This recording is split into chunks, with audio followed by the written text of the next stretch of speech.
우리 함께 성경 봉독합시다.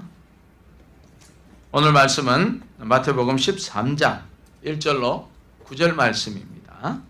마태복음 13장 1절로 9절 말씀. 자, 한 절 여러분들 한 절 함께 교독하기를 원합니다. 1절 말씀 봉독합니다. 그날에 예수께서 집에서 나가사 바닷가에 앉으시매 큰 무리가 그들에게서 모여들거늘 예수께서 배에 올라가 앉으시고 온 무리는 해변에 섰더니 예수께서 비유로 여러 가지를 저희에게 말씀하여 가라사대 씨 뿌리는 자가 뿌리러 나가서 뿌리새 더러는 길가에 떨어지며 새들이 와서 먹어버리고 더러는 흙이 얇은 돌밭에 떨어지매 흙이 깊지 아니하므로 곧 싹이 나오나 해가 돈 위에 타져서 뿌리가 없으므로 말랐고 더러는 가시 떨기 위에 떨어짐에 가시가 자라서 기운을 막았고 더러는 좋은 땅에 떨어짐에 혹 100배 혹 60배 혹 30배의 결실을 하였느니라. 함께 봉독합시다. 귀 있는 자는 들으라 하시니라. 아멘. 아멘. 아멘. 하나님 우리의 귀를 열어 주시옵소서. 아멘. 그래서 우리가 말씀을 들을 수 있는 귀가 열리기를 간절히 소망하며 예수님의 이름으로 기도합나이다. 아멘. 아멘. 할렐루야. 하나님께서 오늘도 귀한 예배를 통하여서 우리에게 성령의 기름 부어주시기를 간절히 소망합니다. 선포되는 말씀이 우리 안에 역사하셔서 깊은 깨달음과 회개의 역사가 일어나기를 예수님의 이름으로 축복합니다. 아멘. 우리가 지난주는 같은 씨 뿌리는 비유를 말씀을 드렸는데 가라지와 그 알곡의 비유로 은혜를 나누었습니다. 성경은 주님께서 재림하시는 마지막 날에 알곡과 가라지를 나누어서 알곡은 천국의 곳간에 넣으시고 가라지는 그 쭉정이는 영원히 꺼지지 않는 지옥불에 던져질 것이다. 그렇게 말씀하셨습니다. 오늘 본문 말씀은 또 다른 씨 뿌리는 비유입니다. 마태복음 13장 3절에 보니까 예수께서 비유로 여러 가지를 저에게 말씀하여 가라사대 씨를 뿌리는 자가 뿌리러 나갔다. 그렇게 기록합니다. 여러분 먼저 씨가 무엇인가를 한번 생각해 보기를 원합니다. 혹시 여러분 시골에 가면은 특별히 강원도 지역에 가면은 처마 밑에 달아놓은 그 옥수수 여러분 기억나세요? 예. 그 지역에 살지 않아도 우리가 TV를 보면은 아주 정겨운 그 모습. 옥수수 이렇게 껍데기끼리 묶어놓고 이렇게 처마에 달아놓은 모습. 저는 어릴 때 생각하기를 저 옥수수가 뭐하는 옥수수인가? 나중에 알고 봤더니 그것을 가지고 파종을 한다 그러더라고요. 근데 저렇게 말라 비틀어진 옥수수가 무슨 싹이 날 것인가 하는 의심이 많이 들었어요. 근데 다음 이듬해에 봄에 이제 파종을 하고 거기에 뿌리고 덮고 하면은 이렇게 새 싹이 난다는 것이에요. 참 신기하지 않습니까? 여러분 왜 그럴까요? 그것은 그 속에 생명이 있기 때문입니다. 모든 씨앗에는 생명이 있습니다. 여러분 생명이 없고 정말 죽어버린 씨앗은요 그 속에서 썩어져 버리는 것이에요. 아예 이 싹이 나지가 않습니다. 오늘 본문은 예수님께서 그 씨 뿌리는 비유로 천국을 설명하십니다. 여러분 예수님께서 말씀하시는 이 씨는 하나님의 말씀을 가리킵니다. 하나님의 복음의 씨앗을 말하는 것이죠. 예수님께서는 그 씨를 뿌리는 분입니다. 그리고 그 열매도 주님께서 거두신다. 그렇게 말씀하시고 있습니다. 성경은요 사복음서를 통하여서 예수님께서 복음의 씨앗을 뿌리는 장면을 기록하고 있습니다. 예수님께서는 생명을 잃어버린 우리에게 영생하는 생명을 주시기 위해서 이 땅에 사람의 몸으로 오셨습니다. 그리고 죽어버린 생명이 다시 사는 복음을 뿌리는 그 사역을 주님께서는 하셨습니다. 그러면 그 생명의 복음이 무엇일까? 여러분 성경을 보니까 이렇게 기록합니다. 요한복음 3장 16절에 보니까 하나님이 세상을 이처럼 사랑하사 독생자를 주셨으니 이는 저를 믿는 자마다 멸망치 않고 영생을 얻게 하려 하심이라. 그렇게 기록합니다. 그리고 요한복음 1장 12절에 보니 영접하는 자, 누구를 영접합니까? 예수 그리스도를 영접하는 자, 곧 그 이름을 믿는 자들에게는 하나님의 자녀가 되는 권세를 주셨으니, 영접하는 자, 하나님의 자녀가 되는 권세를 주셨다 합니다. 그리고 요한복음 14장 6절에 보니까 예수께서 가르치되 내가 곧 길이요 진리요 생명이니 나로 말 믿지 않고는 아버지께로 올 자가 없느니라. 여러분, 진리가 무엇입니까? 예수 그리스도, 정답입니다. 영원한 사망의 인생이 영원한 생명을 얻는 길이 오직 예수님만을 통하여서 죽었던 생명이 살아날 수 있다는 이것이 바로 진리요 복음이요 복음의 씨앗이라는 것입니다. 할렐루야. 오늘 본문은 주님께서 그 복음의 말씀을 선포하실 때에 더러는 딱딱한 길가 같은 마음의 밭에 떨어질 수 있다는 것입니다. 그러나 그 마음밭이 너무 딱딱해서 아예 뿌리를 내리지 못하고 길가에서 이렇게 떠돌다가 새 같은 그 마귀가 먹어버린다는 거죠. 시골에 닭 먹이는 분은 아시겠죠? 닭이 돌아다니면서 뭐합니까? 먹이를 쪼아먹지 않습니까? 씨앗도 쪼아먹고 벌레도 쪼아먹고 그렇습니다. 그렇게 이게 딱딱한 곳에 떨어진 것은 뿌리를 내리지 못하고 이 씨앗이 덮여야 되는데 그냥 노출되니까 그 닭이 먹어버리는 것입니다. 마귀가 먹어버리는 것이에요. 두 번째는 돌밭 같은 마음에 부러진다는 것입니다. 여러분, 화전민들이 밭을 일굴 때에 수많은 돌들을 밭에서 골라냅니다. 골라내서 그 돌들을 논두렁에다가 이렇게 쌓아놓는 모습을 우리가 볼 수가 있어요. 그리고 척박한 그 땅을 개간을 합니다. 그래야만이 파종을 할 수 있어요. 그런데 그 상태에서 뿌려진 씨앗들은 조금 뿌리가 내려집니다. 그러나 그 뿌리가 완전히 내리지 못해서 영양을 끌어올리지 못하죠. 그래서 싹이 노릿하게 있다가 그냥 말라버립니다. 저는 그런 걸 많이 봤어요. 이것은 말씀을 듣고 즉시 기뻐하였지만은 그 말씀의 이해와 깨달음의 깊이를 더해주는 뿌리가 없어서 이 세상의 환난과 비박 때에 신앙을 버리는 사람을 말하고 있습니다. 그리고 세 번째는요, 가시밭입니다. 여러분, 마태복음 13장 7절에 보니까 더러는 가시떨기 위에 떨어짐에 가시가 자라서 기운을 막았다. 그렇게 기록합니다. 여러분, 가시밭 엉겅퀴로 뒤엎인 길을 한번 걸어보신 적 있습니까? 우리 어릴 때 보면은 길을 가다가 그 가시 같은 씨를 가진 그 엉겅퀴, 옷에 그냥 묻으면 떨어지지가 않죠. 그 가시가 그냥 살갗을 찌릅니다. 여러분 어떻습니까? 그 가시 같은 밭에 떨어진 씨앗은요, 도저히 거기를 삐쳐나와 자랄 수가 없습니다.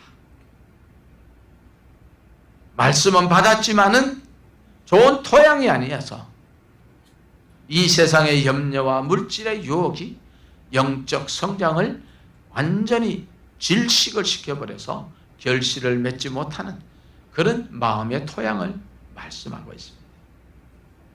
여러분, 네 번째는 더러는 좋은 땅에 떨어짐에 혹 100배, 60배, 30배의 결실을 맺었다. 그렇게 기록하죠. 여러분, 농부가 씨를 뿌린 이유는 많은 결실, 즉 열매를 보기 위한 것입니다. 어제 우리 정성자 주시다님 댁에 갔더니 대추가 가지가 뿌려질 정도로 열매를 맺었더라고요. 조그마한 토종인데 먹으니 얼마나 맛있는지. 여러분, 농부는 그것을 원합니다. 우리 주님께서 비유로 말씀하실 때에 어떤 농부가 과실을 맺지 않는 거예요. 그러니 주님께서 찍어내 버리라. 그러니까 농부가 또 말합니다. 제가 또 가꾸겠습니다. 그래서 또 가꾸었는데 끝까지 열매를 맺지 못해요. 어떻게 됩니까? 찍어 불에 던지오는 것이죠. 오늘 본문을 보면 특별히요, 두 가지로 나뉘어지는데 열매를 맺지 못하는 밭과 열매를 잘 맺는 밭으로 나눠지고 있습니다. 앞에 세 가지 경우는 열매를 맺지 못하지만 좋은 밭은 열매를 많이 맺고 있음을 우리가 보게 됩니다. 예수님께서는 이 말씀을 하시고 귀 있는 자는 들으라 그렇게 말씀하시죠. 여러분 중에 귀가 없는 분 계십니까? 근데 왜 주님은 귀 있는 자는 들으라 하셨을까? 제자들은 이 비유의 말씀을 듣긴 들었는데 뜻을 잘 이해하지 못했어요. 오늘 이 말씀을 듣고 깨닫는 자가 있습니다. 반면에 들어도 알지 못하고 마치 귀먹은 자같이 그렇게 주님의 말씀에 귀가 어두워져 버린 사람이 있습니다. 과연 누가 귀머거리입니까? 과연 누가 귀가 열린 사람입니까?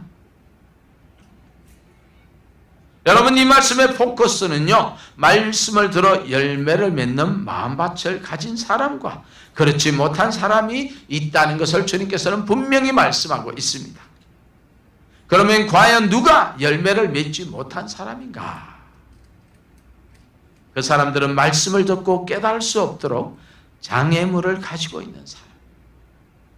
본문에 의하면 마음이 딱딱한 사람과 마음이 돌짝 같은 사람과 그리고 가시와 엉겅퀴를 가진 마음에 받친 밭을 가진 사람을 말하고 있습니다. 이것들이 열매를 맺을 수 없게 그렇게 방해하고 있는 공통적인 문제라는 것이에요. 그러면 열매를 맺지 못하는 밭은 왜 그렇습니까? 여러분, 여기에서 열매 맺지 못하는 각각의 땅에서도 그 씨가 다 떨어집니다. 그렇지 않습니까? 우리가 복음을 증거할 때 아프리카에도 떨어지고 이스라엘에도 떨어지고 중동에도 떨어지고 온 열방에 다 떨어집니다. 그런데 그 열매가 맺히는 곳이 있고 맺혀지지 않는 곳이 있어요. 참 안타깝습니다. 복음의 말씀을 듣는 자리에 있는 자는 중요하고 축복된 사람입니다. 그러나 그것만으로는 충분하지 않다는 것이죠. 그 복음을 듣고 깨닫고 회개하고 주께 돌아오는 자가 복되다는 것입니다. 아멘. 사랑하는 성도 여러분, 그 말씀을 깨닫기 위해서 우리가 그냥 가만히 있어서 될까요? 우리가 말씀을 들어도 깨닫지 못하는 이유 무엇입니까? 세상에 대한 강한 욕심, 물질의 욕심, 음란의 유혹, 나의 교만입니까? 나의 상처입니까? 연약함, 아픔, 나의 몸이나 가난함입니까? 내게 있는 죄악의 덩어리입니까? 여러분, 다 뽑아내야 됩니다. 그것들이 복음을 들어도 깨닫지 못하게 하는 큰 장애물이 되는 것입니다. 여러분, 유대인들을 보십시오. 서기관, 바리새인들 그리고 제사장들을 보십시오.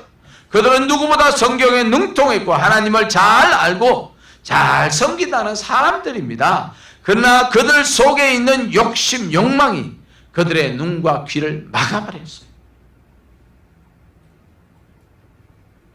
제가 목사이지만은 참 조심하고 또 나 자신을 뒤돌아볼 때가 있습니다. 우리 목회자들도요. 우리 목회의 욕심에 정신이 팔려서 주님이 원하지 않는 방향으로 갈 때가 있어요. 나는 열심히 하고 열심히 하는데 내 마음, 내 욕망대로 하는 거예요. 여러분, 주님의 뜻대로 해야 될 줄 믿습니다. 교회도 마찬가지입니다. 봉사도 마찬가지입니다. 이 유대인들은 자신들의 기득권을 빼앗아갈까봐 무조건 예수님을 배척하고 무시하고 복음을 거부했습니다. 그들은 도저히 복음을 받아들일 수가 없었죠. 그들의 마음밭이 딱딱하고 돌짝 같고 가시밭 같았기 때문입니다. 그들은 주님이 주시는 생명을 오히려 거부합니다. 그들의 귀가 닫혀서 아무리 들어도 깨닫지 못합니다. 사랑하는 성도 여러분, 우리의 귀는 열려 있습니까? 그러면 우리의 귀가 열려서 복음의 열매를 맺으려면 어떻게 해야 할까요? 몇 가지를 한번 생각해 보기를 원합니다. 첫 번째로요, 우리가 처음 사랑을 회복해야 돼요. 아멘. 여러분 기억나십니까? 처음 사랑. 저는 찬양을 듣고 하염없이 울으면서 주님이 주시는 기쁨과 그 죄악에 대해서 회개하는 그런 시간이 있었어요. 그것이 저의 일평생을 잡고 오는 것 같아요. 아멘. 여러분, 하나님을 향한 사랑이 식어져 버리면 하나님을 만나기 힘듭니다. 여러분, 남녀가 사랑하다가 다른 사랑하는 사람이 생기면 어떻게 됩니까? 사랑이 식어지고 결국 어떻게 돼요? 우리 여기서 빠이빠이 하자.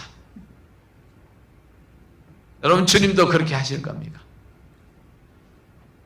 마찬가지입니다. 우리 하나님과의 관계에서 그 첫사랑이 식어버리면 예배도 늦어지고 찬양 소리는 다 기어 들어가고 찬양은 그냥 들으면서 감상하고 교회 일에 무관심하고 기도하는 시간은 줄어들고 말씀은 아예 안 보고 주일날 와서 본문 읽는 것으로 말씀 읽는 것으로 되어나면 안 됩니다. 여러분, 하나님은 그 사랑을 회복하기를 원하세요. 아멘. 계시록 2장 4절 5절에 보니까 그러나 너를 책망할 것이 있나니 너의 처음 사랑을 버렸느니라. 그러므로 어디서 떨어진 것을 생각하고 회개하여 처음 행위를 가지라.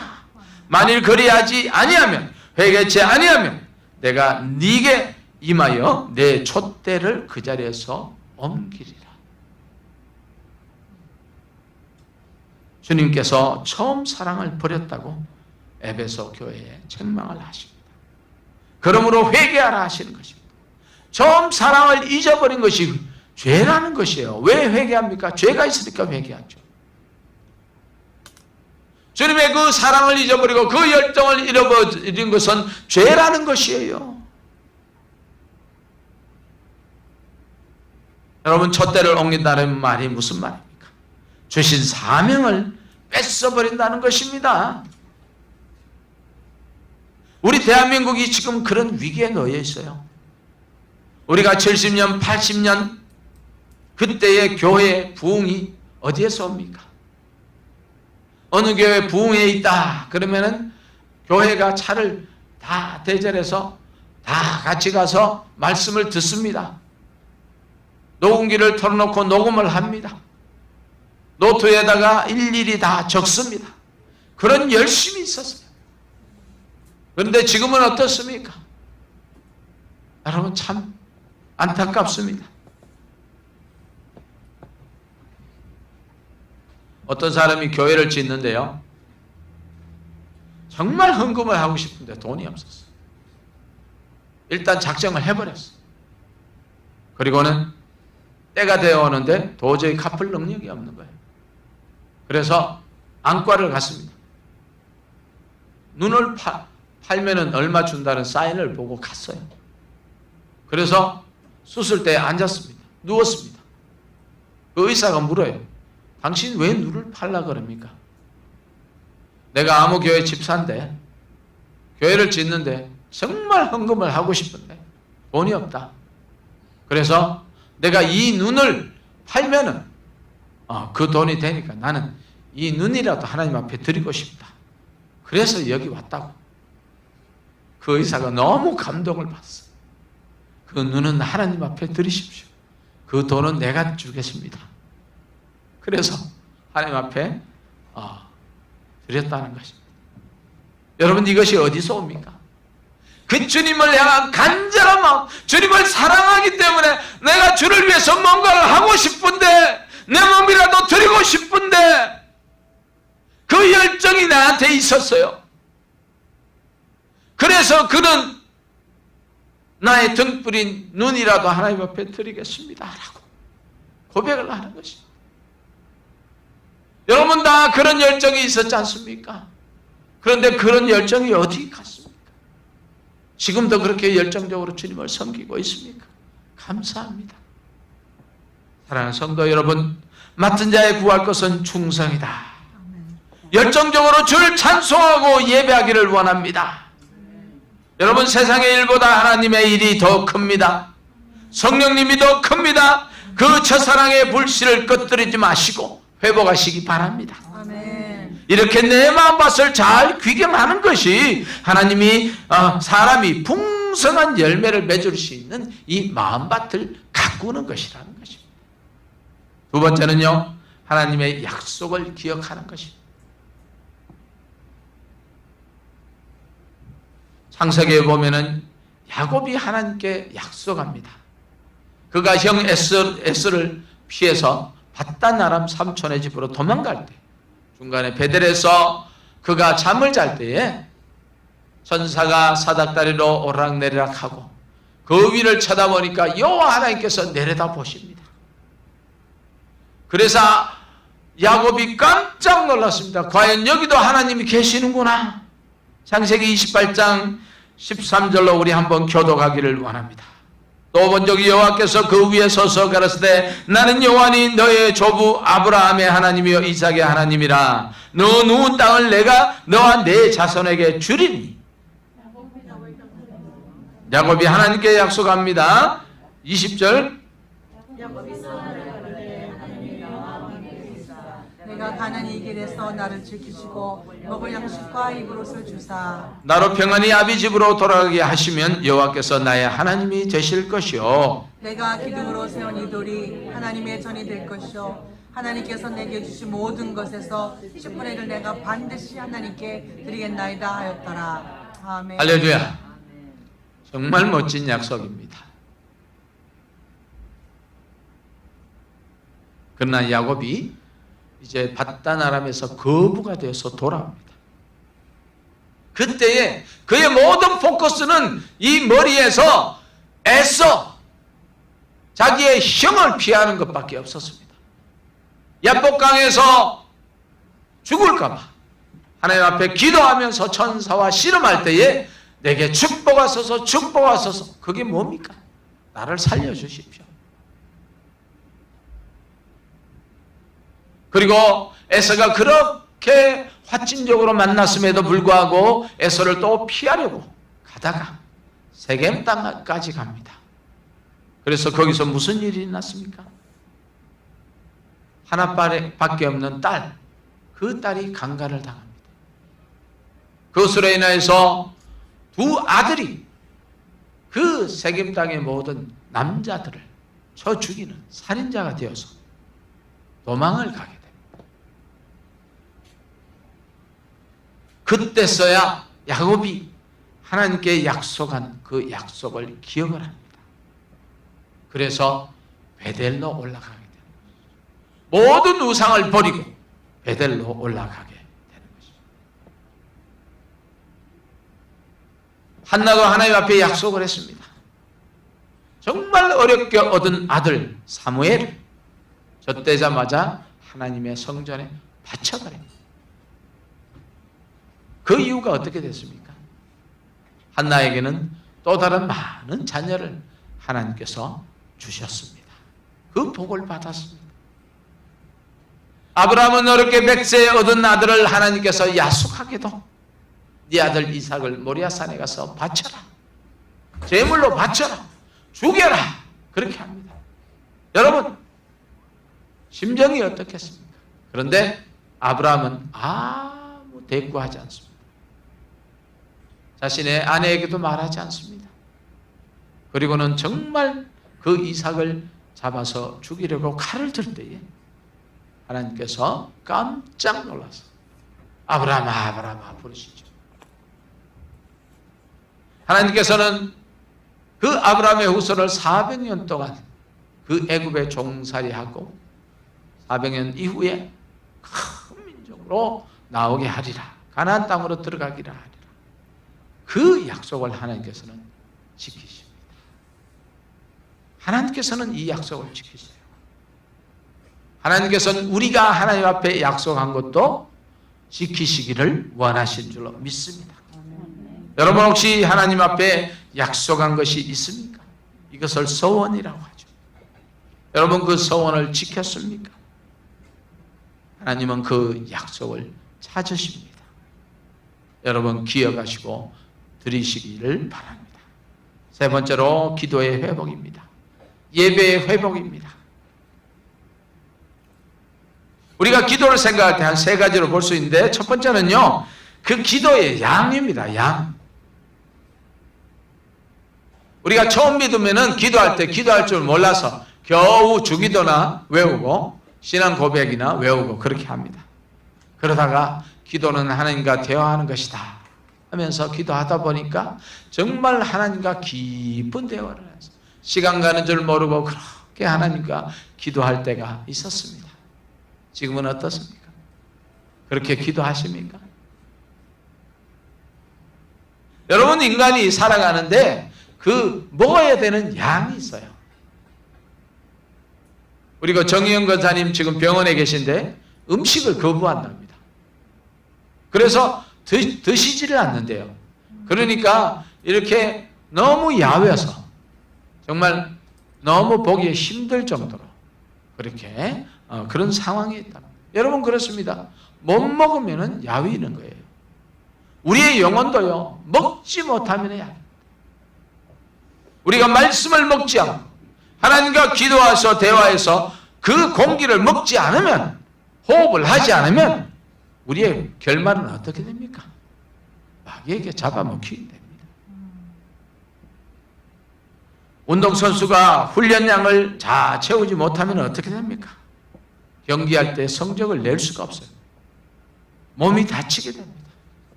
농부가 일하는 양을 충분히 채우지 않으면 열매를 볼 수가 없습니다. 그렇듯이 우리 영적인 성도는 기도의 양을 채워야 합니다.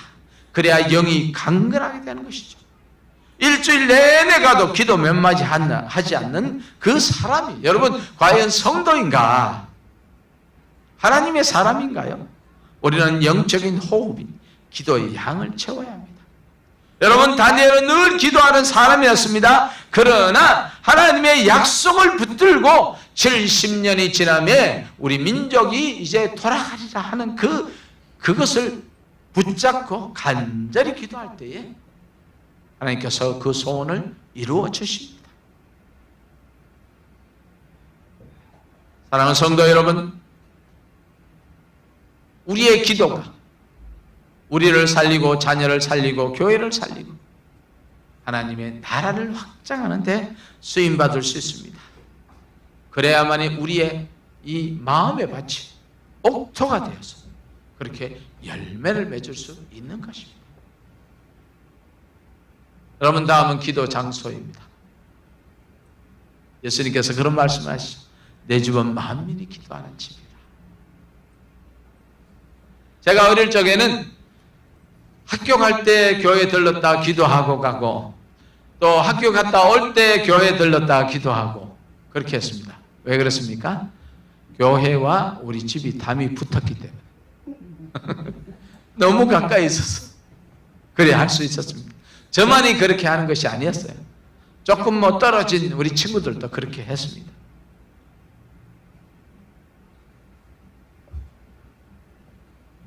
예수님께서는요 마가복음 1장 35절에 보니 새벽 오히려 미명에 예수께서 일어나 나가 한적한 곳으로 가서 거기서 기도하시더니 이것을 보면 예수님께서는 정기적으로 기도했다는 것이에요. 또 기도하는 것이 있었다는 것입니다. 예수님이 없어졌을 때 제자들이 예수님을 찾아갔을 때 금방 만났어요. 왜요? 예수님께서 어디 계신지를 아느니까. 어디서 기도하는 줄 아니까 제자들이 찾을 수 있었습니다. 마찬가지입니다. 여러분 우리가 제일 기도가 잘 되는 데가 어디입니까? 이 성전입니다. 아멘. 할렐루야. 우리 장 목사님한테 죄송한데 이해가 지나가기 전에 하나님께서 귀한 성전을 주실 줄 믿습니다. 우리 교회도 그렇게 기도하겠습니다. 반드시 주님께서 예배하신 줄 믿습니다. 사랑하는 성도 여러분, 우리 하나님 앞에 나와서 예배하고 하나님 앞에 나와서 기도합시다. 할렐루야. 아멘. 여러분, 마지막으로 기도의 능력을 회복해야 돼요. 주님께서는 그 기도가 얼마나 절박하셨는지 땀이 핏방울이 되어서 흘렀다 기록합니다. 우리의 기도는 과연 얼마나 절박합니까? 에레미야 선지자는 부르짖으라 내가 응답하겠다는 그 하나님의 말씀을 붙들고 죽어가는 그 이스라엘 민족을 위해서 간절히 기도합니다. 우리 한국 사람은 부르짖는 민족입니다. 주여 하고 우리 주여 삼창합시다 그러면서 주여 하고 부르짖는 민족입니다. 왜 그렇게 부르짖습니까? 간절함이 있기 때문에. 여러분, 내 자식이 물에 빠져 죽어가는데 우리 애 좀 건져주세요. 안 건져주면 할 수 없고 그렇게 합니까? 목 놓아 부르짖죠. 저도 그럴 때가 있었어요. 정말 그 절박한 시간에는요 다른 게 없더라고요. 하나님 제발 도와주세요. 하나님 제발 도와주세요. 제발 구해주세요.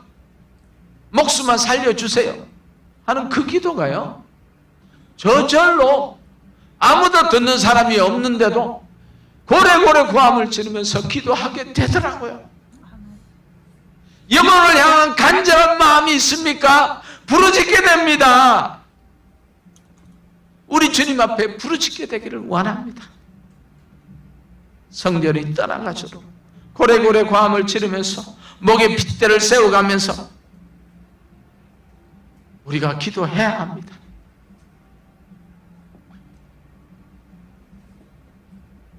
여러분, 미국은 참 자녀를 키우기 어려워요.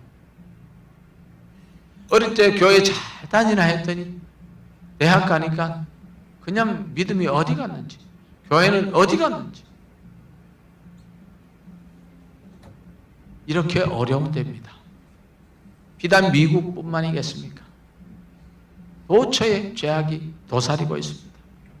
그들을 믿음으로 이끌고 그들을 제대로 된 삶으로 이끄는 방법은요 주님 앞에 엎드리는 밖에 없어요. 여러분 다 해봤지 않습니까? 아무리 해보세요. 빗나가는 아이 어떻게 잡습니까? 하나님 앞에 엎드리는 방법밖에 없습니다.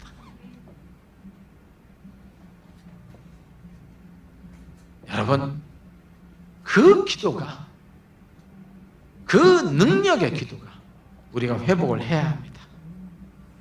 앉아서 중언부언 꾸벅꾸벅 졸면서 여러분 기도하는 거, 여러분 그거 기도 아니에요.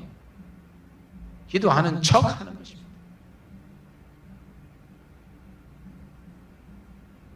목숨을 건 기도가 능력을 회복하는 줄 믿습니다. 아멘. 그런 성도가 풍성한 열매를 맺게 됩니다. 말씀을 정리하기를 원합니다.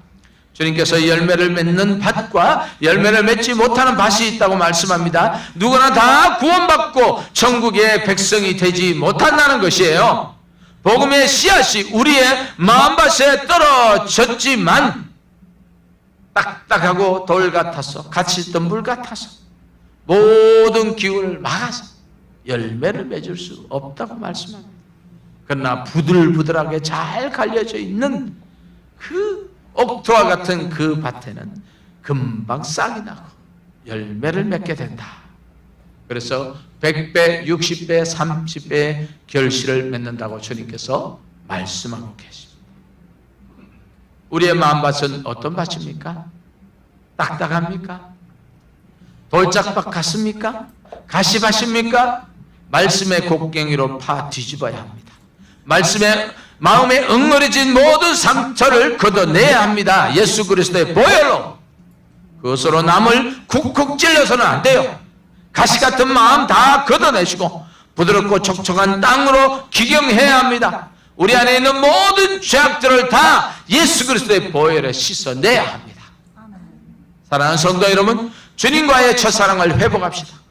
하나님과의 언약을 기억합시다. 기도를 회복하고 예배를 회복합시다. 그리하여서 주님께서 원하시는 풍성한 열매를 맺는 성도들이 다 되기를 원합니다. 이것이 옥토된 우리 마음밭에 싹이 나고 열매가 맺어 풍성한 삶을 사는 비결입니다. 우리 모든 성도님들 그리고 우리의 자녀들이 이런 축복을 받아 누리시는 여러분과 우리의 자녀 되기를 예수 그리스도의 이름으로 축복합니다. 아멘. 기도하겠습니다. 하나님 그렇습니다. 감사합니다. 우리의 딱딱하고 돌짝받는 박 같은 그런 우리의 마음을 예수 그리스도의 보혈로 하나님의 귀한 말씀으로 다 귀경하게 하여 주시옵소서. 우리가 주님의 은혜를 간절히 간구합니다. 그런 성도가 다 되기를 간절히 소망하며 예수님의 이름으로 기도합나이다. 아멘. 아멘.